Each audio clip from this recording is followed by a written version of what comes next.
What do you imagine are the hardest things about being a care worker? I don't want to talk about ability.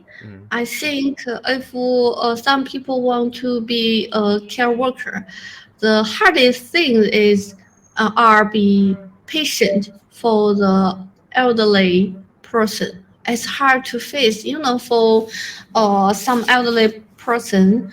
Maybe they like children, just do something they want to do. So and some people maybe.